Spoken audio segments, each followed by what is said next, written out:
Hello friends, अनुपेश disowned में आप लोग का स्वागत है।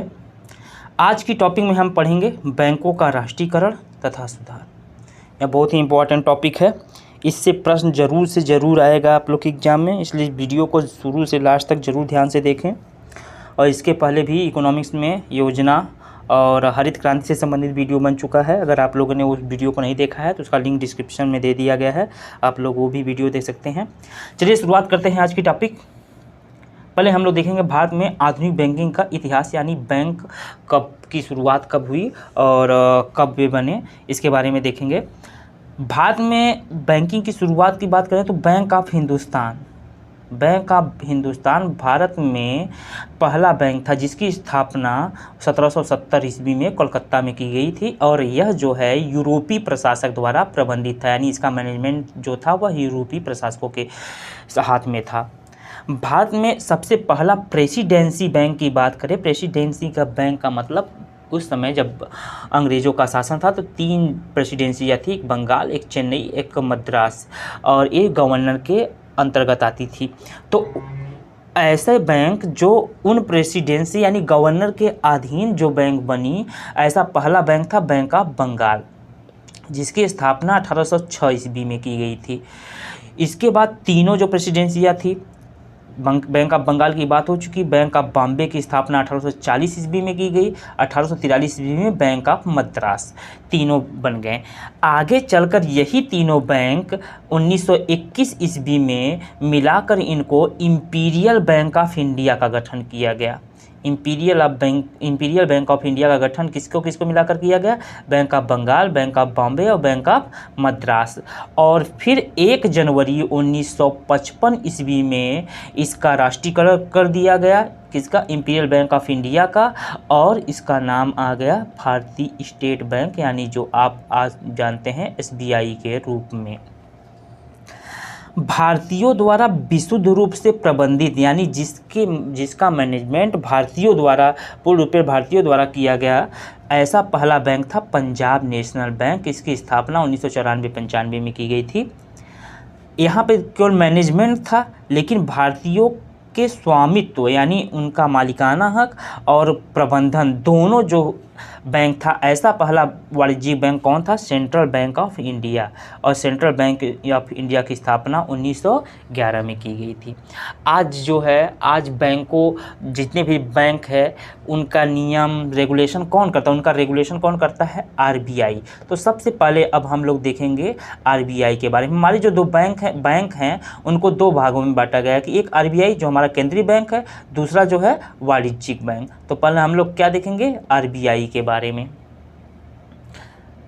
भारतीय reserve bank of India.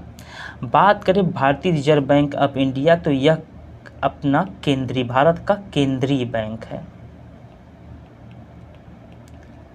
Bharat में एक केंद्रीय बैंक हो, इसकी अनुशंसा हिल्टन यंग आयोग कमेटी, इसका जो है हिल्टन यंग आयोग का गठन 1926 में किया गया था। इसने जो है अनुशंसा की कि भारत में एक केंद्रीय बैंक होना चाहिए। इसी कमेटी के संस्तुति के आधार पर भारतीय रिजर्व बैंक अधिनियम 1934 के तहत, भारतीय रिजर्व बैंक अधिनियम 1934 के तहत 1 अप्रैल 1935 ईस्वी को 5 करोड़ की पूंजी के साथ भारतीय रिजर्व बैंक की स्थापना की गई। यानी भारतीय रिजर्व बैंक की स्थापना कब की गई? 1 अप्रैल 1935 को। कितनी पूंजी के साथ? 5 करोड़ की पूंजी के साथ। कौन सा अधिनियम? भारतीय रिजर्व बैंक अधिनियम 1934। और इस को किस आयोग या किस समिति के संस्तुति पे किया गया था? हिल्टन यंग आयोग की संस्तुति के आधार पर। फिर 1 जनवरी 1949 को भारत सरकार ने रिजर्व बैंक के सभी शेयरों को खरीद लिया और इसका राष्ट्रीयकरण कर दिया गया। अगर आपसे पूछ ले RBI का राष्ट्रीयकरण कब किया गया? 1 जनवरी 1949 को। भारतीय रिजर्व की बैंक की बात करें तो इसके पहले गवर्नर कौन थे? इसके पहले गवर्नर थे ओसबोर्न स्मिथ। यानी जब 1935 में इसका गठन किया गया था, जब अंग्रेजी सत्ता के अधीन था, तो ओसबोर्न स्मिथ इसके पहले गवर्नर थे। और आज़ादी के बाद जब यानी इसका राष्ट्रीयकरण किया गया, राष्ट्रीयकरण होने के बाद इसके पहले स्वतंत्रता के बाद जब राष्ट्रीयकरण किया गया, या पूछे कि पहले भारतीय गवर्नर, फर्स्ट भारतीय गवर्नर कौन थे, तो सीडी देशमुख।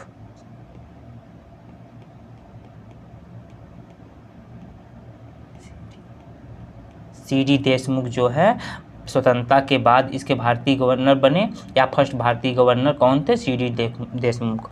और वर्तमान में भारतीय गवर्नर कौन है, आरबीआई के वर्तमान में गवर्नर पूछ ले तो कौन है, वर्तमान में है शक्तिकांत दास।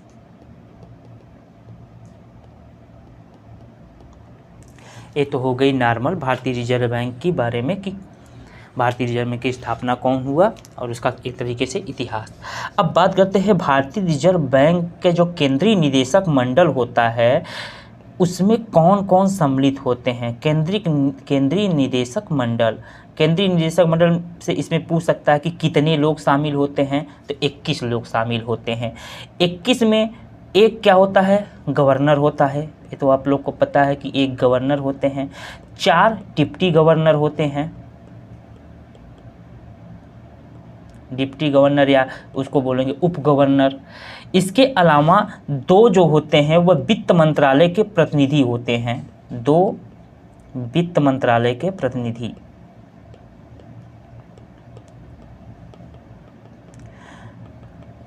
और 10 जो होते हैं वह भारत की अर्थव्यवस्था से महत्वपूर्ण लोग जो प्रतिनिधित्व करते हैं उसको केंद्र सरकार के द्वारा नामित किया जाता है, केंद्र सरकार द्वारा नामित। तो कितने हो गए, 4 1 5 2 7 10 17। 4 जो हैं, 4 लोग जो भारतीय रिजर्व बैंक के स्थानीय बोर्ड हैं, स्थानीय बोर्ड कहाँ हैं, जो चारों महानगर मुंबई, कोलकाता, चेन्नई और नई दिल्ली। तो उन स्थानीय बोर्डों के जो निदेशक होते हैं, आरबीआई के स्थानीय बोर्डों के निदेशक जो होते हैं वो इसमें शामिल होते हैं। तो टोटल हो गया 21। तो अब आपको पता चल गया कि कौन कौन इसमें शामिल होते हैं आरबीआई में। आरबीआई का हेडक्वार्टर पूछे तो कहाँ पे है, आरबीआई का हेडक्वार्टर है मुंबई में। तो ये हो गया भारतीय रिजर्व बैंक की एक सामान्य जानकारी। अब हम लोग देखते हैं भारतीय रिजर्व बैंक के कार्य क्या क्या है। तो पहला भारतीय रिजर्व बैंक का कार्य नोटों का निर्गमन, नोटों का निर्गमन यानी issue of currency note. Reserve bank 1 रुपए के नोट और 1 रुपए के सिक्के, अब उससे नीचे के 50 पैसे 25 पैसे के सिक्के उक्के तो चलते नहीं हैं, तो 1 रुपए के नोट और उस सिक्के या उससे नीचे के जो सिक्के उसको छोड़कर बाकी सभी मूल्य के जो नोट और सिक्के होते हैं उनको जारी करने का एकमात्र संस्थान भारतीय रिजर्व बैंक है। यानी 1 रुपए के नोट और सिक्के, इन दोनों को छोड़ के कौन जारी करता है, भारतीय रिजर्व बैंक। और 1 रुपए के नोट को वित्त मंत्रालय जारी करता है। ये भी पूछ ले कि 1 रुपए के नोट को कौन जारी करता है, तो वित्त मंत्रालय जारी करता है। और उसके बाद ये है कि पैसा जितना, ये थोड़ी ना कि जितना मन किया पैसा निकाल दिया तब तो सबको पैसा ही दे दे सब अमीर हो जाए। पैसा जो ये जारी करता है वह एक सिस्टम के जरिए जारी करता है, और इस सिस्टम का नाम क्या है, न्यूनतम कोष प्रणाली। न्यूनतम कोष प्रणाली यानी मिनिमम रिजर्व सिस्टम। पहले जो है अनुपातिक कोष प्रणाली यानी प्रोपोर्शनल रिजर्व सिस्टम का प्रयोग करता था आरबीआई, लेकिन अभी न्यूनतम कोष प्रणाली का जो है प्रयोग करता है। इसमें क्या होता है कि जितना भी पैसा जारी करता है उसके हिसाब से एक मिला के एक लिमिट की गई है कि उतने रुपए का जो है कम से कम सोना और विदेशी मुद्रा आरबीआई के पास होना चाहिए। दूसरा इसका काम क्या है, सरकारी बैंकर के रूप में।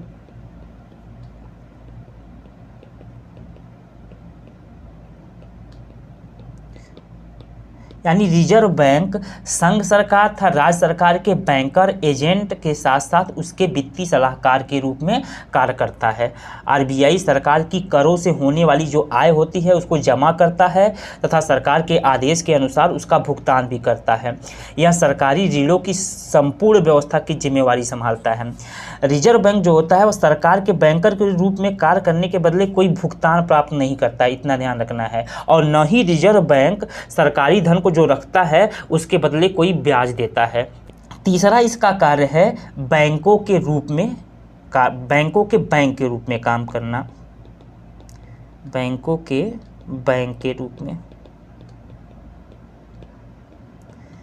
यानी जैसे अन्य बैंक है, जो भी अन्य बैंक हैं, हम लोग जैसे ग्राहक के रूप में जो वो हमारे साथ करते हैं, आरबीआई सेम बैंक के साथ वही करता है। नेक्स्ट इनका काम है विदेशी विनिमय को नियंत्रित करना, विदेशी विनिमय को नियंत्रित करना। विदेशी विनिमय को नियंत्रित करना मतलब रिजर्व बैंक रुपए की तुलना में विदेशी मुद्रा के विनिमय दर क्या होती है इसको नियंत्रित करने का कार्य करता है। साथ ही विदेशी मुद्रा भंडार, जो भारत का विदेशी मुद्रा भंडार है, उसका कस्टोडियन यानी परिरक्षक का भी कार्य करता है। और नेक्स्ट जो सबसे महत्वपूर्ण काम है वह है साख नियंत्रण यानी क्रेडिट कंट्रोल। रिजर्व बैंक को वह तमाम अधिकार प्राप्त है जिसके द्वारा वह वाणिज्यिक बैंकों द्वारा निर्मित साख यानी क्रेडिट की मात्रा तथा दिशा पर नियंत्रण रख सके। इसके लिए साख नियंत्रण के लिए जो रिजर्व बैंक हथियार के रूप में जो कार्य करता है उस पे प्रश्न बन जाता है, तो उसके बारे में बस जानना है क्या क्या है। पहला याद करना है नकद आरक्षित अनुपात, नकद आरक्षित अनुपात, इंग्लिश में इसको बोलते हैं कैश रिजर्व रेशियो यानी CRR। CRR का मतलब क्या होता है? CRR वह राशि है जो बैंकों के द्वारा अपनी कुल जमा का एक निश्चित भाग रिजर्व बैंक के पास रखा जाता है। यानी बैंक के पास जितनी जमा की गई राशि है उसका एक निश्चित रेट तय कर दिया जाता है, वह हिस्सा बैंकों को आरबीआई के पास रखा जाता है, उसी को बोलते हैं CRR। रिजर्व बैंक इस अनुपात को इसलिए बनाए रखता है ताकि विपरीत परिस्थितियों में बैंकों को डिफ़ॉल्ट करने से बचाया जा सके। इस समय CRR की रेट पूछे तो CRR के इस समय जो है पिछले तिमाही में 4% था, यानी 4% बैंकों को आरबीआई के पास रखना होता है। दूसरे हथियार की बात करें जो प्रयोग करता है आरबीआई, वह है वैधानिक तरलता अनुपात, यानी इसको बोलते हैं सांविधिक तरलता अनुपात, सांविधिक तरलता अनुपात। इंग्लिश में इसको बोलते हैं स्टैच्यूअरी लिक्विडिटी रेट यानी SLR। SLR क्या होता है? बैंकों को अपनी जो मांग होती है तथा सावधि जमा होती है उसका कुछ प्रतिशत नकद, स्वर्ण तथा मान्यता प्राप्त सरकारी प्रतिभूतियों के रूप में सदा अपने पास रखना होता है। नकद आरक्षित अनुपात कहाँ रखा जाता था? आरबीआई के पास, जबकि SLR अपने पास बैंक रखता है ताकि जो है जमाकर्ताओं की धन जब निकासी हो तो उस समय उनकी ज़रूरतों को पूरा किया जा सके कि ये ना हो कि उनके पास पैसे की कमी पड़ गई है। और इस समय जो था फरवरी 2020 में SLR उसकी रेट थी 18.25%। नेक्स्ट बात करें, नेक्स्ट है बैंक दर। बैंक दर, बैंक दर क्या होता है? बैंक दर वह दर होता है जिस पर रिजर्व बैंक वाणिज्यिक बैंकों को मांगे जाने पर उधार देता है। यानी वाणिज्यिक बैंक जिस रेट पर रिजर्व बैंक से उधार लेते हैं उसे क्या बोलते हैं? बैंक दर बोलते हैं। चौथा है रेपो रेट, रेपो दर। रेपो दर क्या होता है? रेपो दर वह दर होता है जिसके आधार पर कोई वाणिज्यिक बैंक रिजर्व बैंक से अपनी सरकारी जो प्रतिभूतियां होती हैं उसके बदले अल्पकालिक कुछ घंटों से लेकर 15 दिनों तक जो ऋण प्राप्त करता है उसे रेपो रेट बोलते हैं। यानी अल्पकालिक थोड़े समय के लिए जो ऋण प्रदान किया जाता है आरबीआई के द्वारा, और किसके बदले, उनकी सरकारी प्रतिभूतियों के बदले, उसको बोलते हैं रेपो दर। और रिवर्स रेपो रेट क्या होता है? नेक्स्ट है रिवर्स रेपो दर। रिवर्स रेपो दर का मतलब ये होता है कि इस पर आरबीआई वाणिज्यिक बैंकों से उसके तरलता अधिक, यानी जो जमा हम लोग पैसा जमा करते हैं, जमा किया गया पैसा स्वीकार करता है। रिजर्व बैंक इसका प्रयोग बाजार से तरलता घटाने हेतु प्रयोग जो है इसका करता है, रिवर्स रेपो रेट का। तो ये हो गया ए। नेक्स्ट एक और है, उसको देख लीजिए, हालांकि पूछेगा तो इतने तक में ही पूछेगा। ये क्या होता है? एक है एमएसएफ। एमएसएफ मतलब मार्जिनल स्टैंडिंग फैसिलिटी। आरबीआई ने पहली बार वित्तीय वर्ष 2011-12 में सालाना मॉनिटरी पॉलिसी रिव्यू में एमएसएफ का ऐलान किया था। यह कॉन्सेप्ट 9 मई 2011 को लागू हुआ था। इसमें सभी अनुसूचित वाणिज्यिक बैंक जो हैं वह एक रात के लिए अपने कुल डिपॉजिट का 1% तक लोन ले सकते हैं। अगर आपसे पूछ ले प्रश्न इस तरीके से कि जो अनुसूचित वाणिज्यिक बैंक हैं एक रात के लिए अपने कुल डिपॉजिट का 1% तक लोन किस के तहत लेते हैं, तो एमएसएफ। एमएसएफ का मतलब होता है marginal standing facility. Marginal standing facility. अब नेक्स्ट हम लोग देखेंगे बैंकों का राष्ट्रीयकरण। तो बड़े पैमाने पर सबसे पहली बार जो बैंकों का राष्ट्रीयकरण किया गया था 19 जुलाई 1969 को उपराष्ट्रपति CVV गिरी थे। उन्होंने कार्यवाहक राष्ट्रपति की हैसियत से बैंकिंग कंपनीज अध्यादेश जारी किया, जिसके द्वारा 14 बैंकों का राष्ट्रीयकरण किया गया था। अगर आपसे पूछ ले 14 बैंकों का राष्ट्रीयकरण कब किया गया? 19 जुलाई 1969। उस समय अध्यादेश जो जारी किया था राष्ट्रपति के रूप में कौन थे? राष्ट्रपति थे VV गिरी। इस समय जो 14 बैंकों का राष्ट्रीयकरण किया गया था, इनके हाथ में कुल बैंकों का जो है कितना प्रतिशत था? 84% जमा इनके पास था। ये बैंक कौन कौन थे? पूछ सकता है कि निम्नलिखित में से कौन बैंक नहीं था। तो ये बैंक थे central bank of India, central bank of India,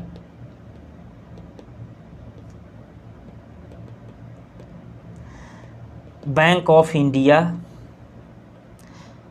और Punjab national bank, bank of Baroda, united commercial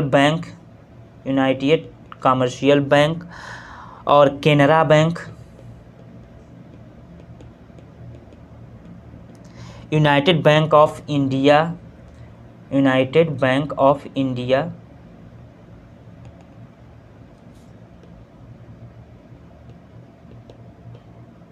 देना bank,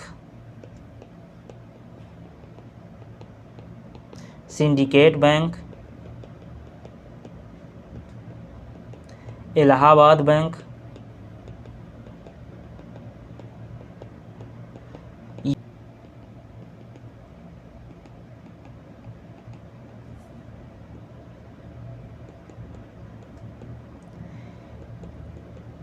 Indian bank,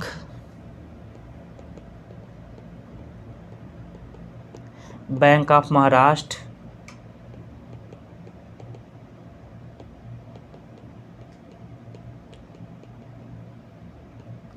bank of Maharashtra और इंडियन ओवरसीज बैंक।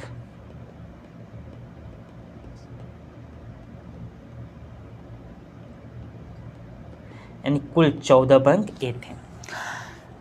इस समय जब राष्ट्रीयकरण किया गया था इन बैंकों का, तो उस समय प्रधानमंत्री कौन थी? प्रधानमंत्री थी इंदिरा गांधी। वित्त मंत्री कौन थे? मोरारजी देसाई। हालांकि मोरारजी देसाई ने इसका जो है विरोध किया था, जिसके बाद इनको वित्त मंत्री पद से हटा भी दिया गया था इंदिरा गांधी के द्वारा। और इस समय गवर्नर कौन थे? आरबीआई के गवर्नर कौन थे? LK झा।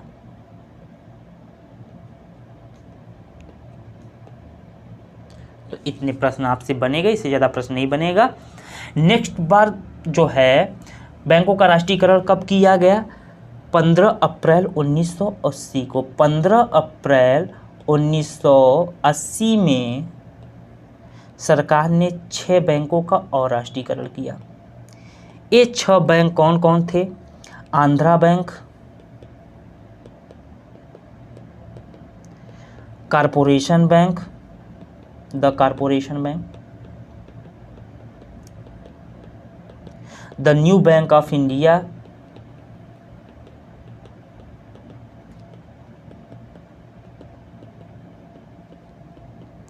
ओरिएंटल बैंक,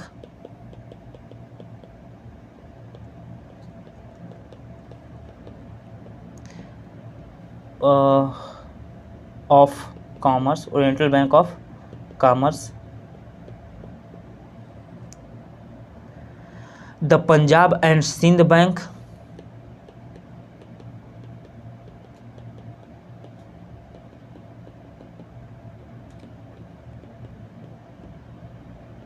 और विजया बैंक। इन 6 बैंकों का राष्ट्रीयकरण किया गया। और इस समय भी पीएम कौन थी? इंदिरा गांधी थी। और इस समय गवर्नर कौन थे आरबीआई के? आरबीआई के गवर्नर थे आईजी पटेल।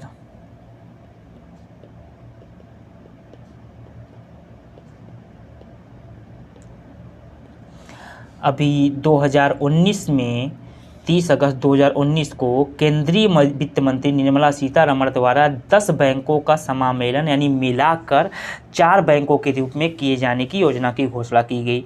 इसके क्रियान्वित होने के बाद देश में एसबीआई के अतिरिक्त जो राष्ट्रीयकृत बैंक थे उनकी संख्या घटकर 11 हो गई। यानी आपसे पूछे कि वर्तमान में भारतीय स्टेट बैंक के अतिरिक्त राष्ट्रीयकृत बैंकों की कुल संख्या कितनी है, तो 11 है और एसबीआई को मिला के 12। इसमें जो 10 बैंकों को आपस में मिलाया गया है, 4 बैंक किया गया है, तो इनमें ओरिएंटल बैंक ऑफ कॉमर्स और यूनाइटेड बैंक ऑफ इंडिया को पंजाब नेशनल बैंक में मिला दिया गया है। यानी oriental bank of commerce United bank of India का विलय पंजाब नेशनल बैंक में कर दिया गया है। आंध्रा बैंक और कॉरपोरेशन बैंक का यूनियन बैंक ऑफ इंडिया में, सिंडिकेट बैंक का केनरा बैंक में और इलाहाबाद बैंक का इंडियन बैंक में विलय कर दिया गया है। अब नेक्स्ट हम लोग देखेंगे क्षेत्रीय ग्रामीण बैंक यानी रीजनल रूरल बैंक।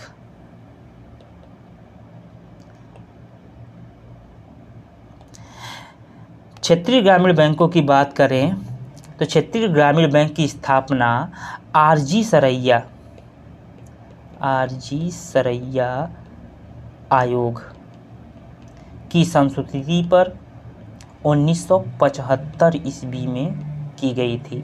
तो आरबीआई की रीजनल रूरल बैंक की स्थापना यानी आरआरबी की स्थापना कब की गई थी? 1975 ईस्वी में। किस आयोग के संस्तुति पर? आरजी सरैया आयोग के संस्तुति पर। क्षेत्रीय ग्रामीण बैंकों की स्थापना का मुख्य उद्देश्य क्या था? दूर दराज के ग्रामीण क्षेत्रों में बैंकिंग सुविधाएं मुहैया कराना तथा समाज के कमजोर वर्गों को संस्थानिक ऋण सुलभता से मुहैया कराना।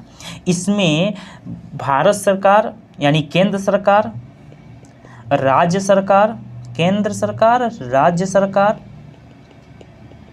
और जो बैंक इसका प्रवर्तक बैंक होता है, जो भी वाणिज्यिक बैंक इसका प्रवर्तक बैंक होता है, उनकी हिस्सेदारी का प्रतिशत क्या होता है? केंद्र सरकार का हिस्सा होता है 50, राज्य सरकार का हिस्सा होता है 15 और प्रवर्तक बैंक का हिस्सा होता है 35। तो आपसे प्रश्न पूछ सकता है कि क्षेत्रीय ग्रामीण बैंकों में केंद्र सरकार का हिस्सा कितना होता है? 50%, राज्य सरकार का 15% और प्रवर्तक बैंकों का 35%। इतना ही क्षेत्रीय बैंक में ग्रामीण बैंकों के बारे में जानना है। नेक्स्ट इसके बारे में और जान सकते हैं एक चीज़ कि इनसे संबंधित प्रमुख समितियां कौन हैं। तो एक है दंतेवाला समिति, नाम बस याद रखना, से पूछ ले दंतेवाला समिति का संबंध किससे है? क्षेत्रीय ग्रामीण बैंक से। क्रेफिकार्ड समिति और खुसरो समिति, केलकर समिति, ये सब क्षेत्रीय ग्रामीण बैंकों से संबंधित समितियां हैं। दांतेवाला समिति से अगर पूछ ले, कभी पूछेगा, पूछने के चांसेस कम है लेकिन पूछ ले, तो इस जो है दांतेवाला समिति ने ग्रामीण बैंकों के संगठन और कार्यों में संशोधन करके इसकी संरचना और अधिक सुदृढ़ करने का सुझाव दिया था। आपसे पूछ लेता है कि दांतेवाला समिति ने क्या सुझाव दिया था, तो संगठन और कार्य से संबंधित संशोधन करके उनकी संरचना से संबंधित जो है संरचना को सुदृढ़ करने से संबंधित सुझाव दिया था। क्रेफी कार्ड समिति जो है इसके अनुसार ग्रामीण क्षेत्रों में बहुउद्देशीय एजेंसी के रूप में क्षेत्रीय ग्रामीण बैंकों की भूमिका बढ़ाई जाए। खुसरो समिति का सुझाव था कि क्षेत्रीय ग्रामीण बैंकों की कार्यप्रणाली जो होती है उसको महत्व दिया जाए। और केलकर समिति ने ग्रामीण बैंकों के उद्देश्यों की पुनः समीक्षा की और अपनी सिफारिश में प्रत्येक क्षेत्रीय ग्रामीण बैंक के पूंजी आधार को बढ़ाने का, आपसे पूछ लेगा कि किस समिति ने पूंजी आधार क्षेत्रीय ग्रामीण बैंकों के पूंजी आधार को बढ़ाने का सुझाव दिया था, तो आपको याद रखना है केलकर समिति।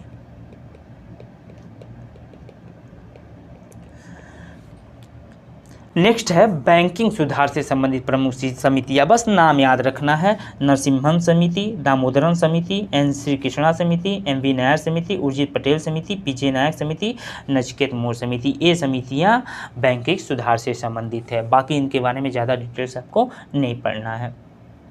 नेक्स्ट हमारा है अन्य महत्वपूर्ण तथ्य।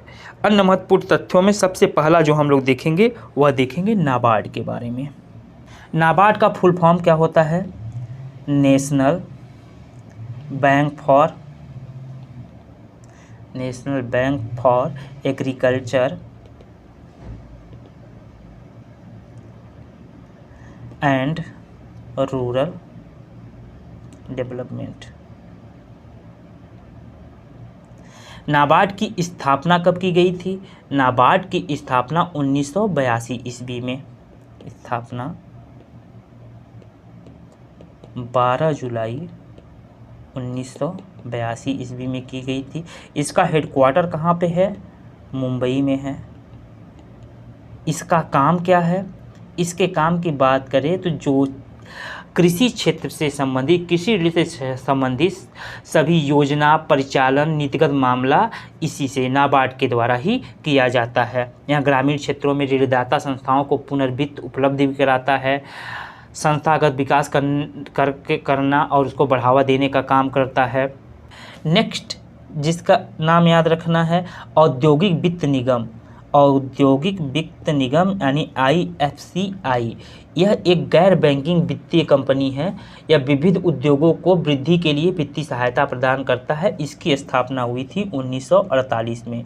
इसका काम क्या है? जो है उद्योगों की वृद्धि के लिए वित्तीय सहायता उपलब्ध कराना। एक आपने निजी क्षेत्र का बैंक है ICICI, इसकी भी स्थापना पूछ लेता है कभी कभी, तो इसकी स्थापना कब की गई थी? 1955 ईस्वी में। ICICI का फुल फॉर्म क्या होता है? Industrial credit and investment corporation of India, यानी भारतीय औद्योगिक ऋण तथा निवेश निगम। और IDBI का भी फुल फॉर्म आप याद रख सकते हैं। IDBI मतलब industrial development bank of India, industrial development bank of India. इसकी स्थापना अगर पूछ ले तो कब किया गया था? 1964 ईस्वी में। और थोड़ा सा इसके बारे में दे सकते हैं, अपने स्टॉक एक्सचेंज के बारे में देख लेंगे यहीं पे। Stock exchange, national stock exchange of India की स्थापना कब की गई थी? National stock exchange of India की स्थापना 1992 में हुई थी। भारत में स्टॉक एक्सचेंज से संबंधित जो हैं उनके बारे में देख सकते हैं। BSE भारत का सबसे पुराना, बॉम्बे स्टॉक एक्सचेंज, सबसे पुराना स्टॉक एक्सचेंज आपसे पूछे तो कौन सा है? BSE। इसकी स्थापना 1875 में की गई थी। इसके अलावा याद रख सकते हैं आप कि सार्वजनिक क्षेत्र के बैंकों में स्टेट बैंक ऑफ इंडिया यानी SBI सबसे बड़ा व्यापारिक बैंक है। SBI सबसे बड़ा बैंक अगर पूछ ले कि सार्वजनिक क्षेत्र का, तो सबसे बड़ा बैंक कौन सा है, व्यापारिक बैंक कौन सा है, SBI है। वर्तमान में SBI के चेयरमैन कौन है, रजनीश कुमार। इसके अलावा इस SBI के बारे में याद रख सकते हैं कि भारत का यह पहला बैंक है जिसने चीन में अपनी पहली शाखा खोली। चीन में शाखा खोलने वाला पहला बैंक कौन है, SBI है। इसके अलावा एक लीड बैंक